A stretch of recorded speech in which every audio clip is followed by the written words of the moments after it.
Hey guys, in this video we're going to take a look at how you can enable or disable Vibrate When Call Ends on the Samsung Galaxy S22 series. First, tap on the home button to go back to the home screen, and on the home screen open up the phone application. In here, tap on the More button at the top. From the pop-up menu, choose Settings.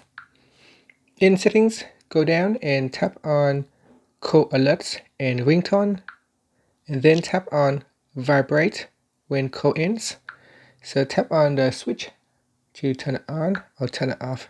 If you choose to turn this on, when you end the call, then the phone will gently vibrate to let you know that you have successfully ended the call.